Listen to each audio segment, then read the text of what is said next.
with the previous ones? Dito po sa, thank you po sa questions. And good afternoon po. And ayun po, dito po sa lahat po ng ginawa ko ng movie sa Viva Max, lalo na si Direk, ayan, pangalawang work ko na dito kay Direk Ro. Sa character ko dito, yung nabanggit ni Direk Ro na ako dito yung may sakit, then may last will ako na gusto kong matupad, no, which is, ayun yung ibibigay sa akin. Tutulungan ako dito ni Erica, dito sa character ko na para matupad ko yung pangarap ko na yun. And of course, pinagkaiba niya is, yun nga, dito may sakit ako, so kailangan kong tawag dito kailangan ko po dito ma-portray na may sakit ako, ganyan. Kasi compare naman po sa lahat sa mga movie na nagawa ko, wala naman po. Ayun. I think kay Erica, kay Artie, at saka kay Mikael, how do you call it? Mikael? Or Michael? Michael, okay. Sa inyong tatlo, can you give us a little background about yourselves bago niyo pinasok ang pagiging part ng Viva Max? Ako po, I'm a student pilot po. Before po ako mag-Viva Max, tapos nag-modeling rin po. College student, anong kinukuha mo? For training na po, student pilot po. Wow, okay. Ba't mo pinasok ang pagpapasexy? Childhood dream ko po talaga ang mag-earnista. Nakipid si Erica. Okay, si Artie. Artie, give us a little background about yourself. Yun din po, same po, model din po before. Nagsimula po ako sa car show.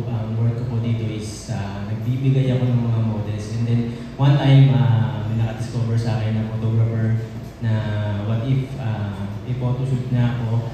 And then after nun, sa GMA and then sa ABS, nakapag-shoot na rin ng mga teleserye. And then may isang talent doon na nagpakilala sa akin si yan ang aking manager na si Jojo Biloso.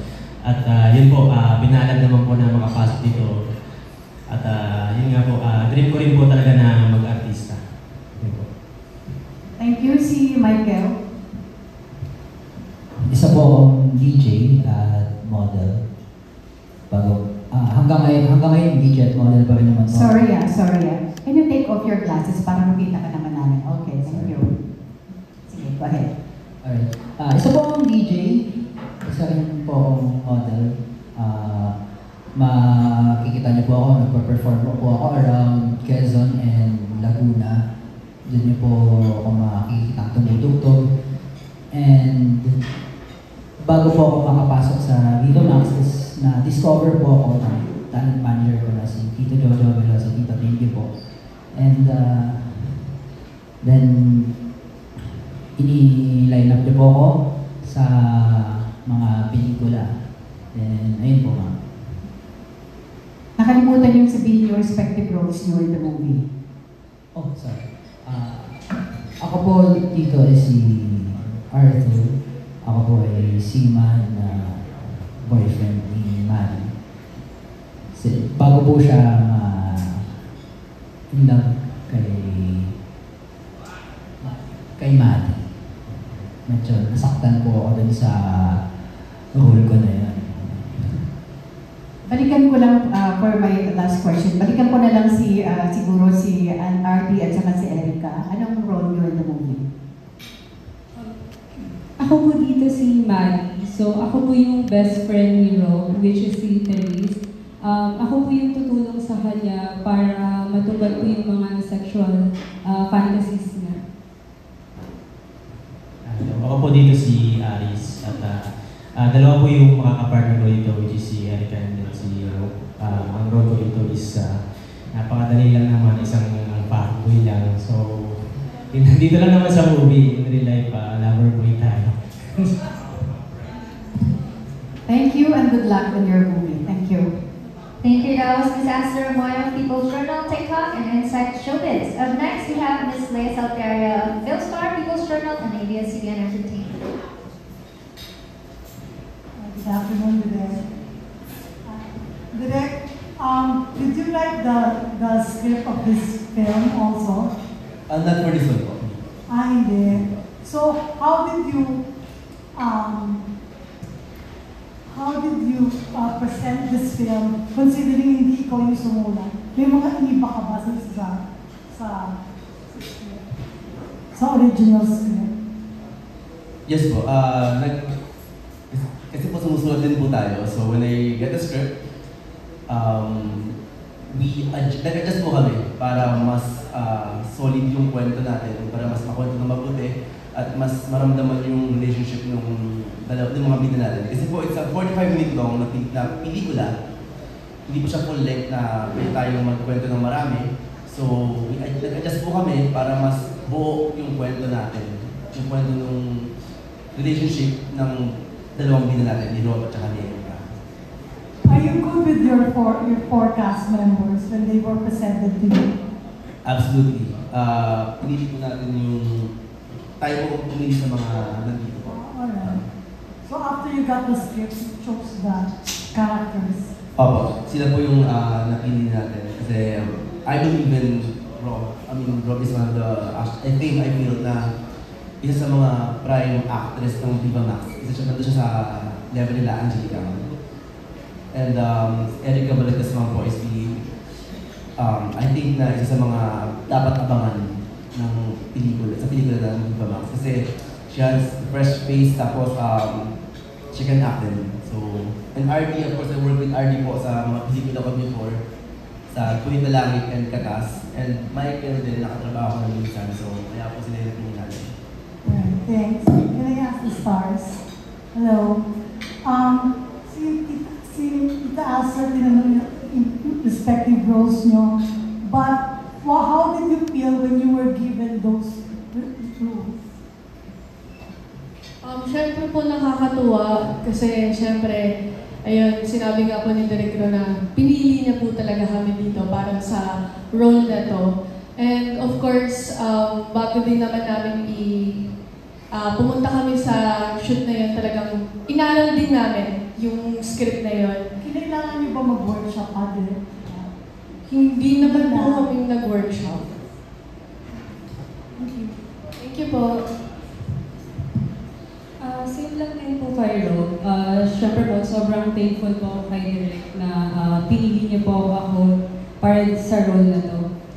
Sa akin po, nanood po ako ng mga GL na movies para matuto po ako kung paano po gagawin kasi first time na po kasi na magkaroon ng GL. Like what?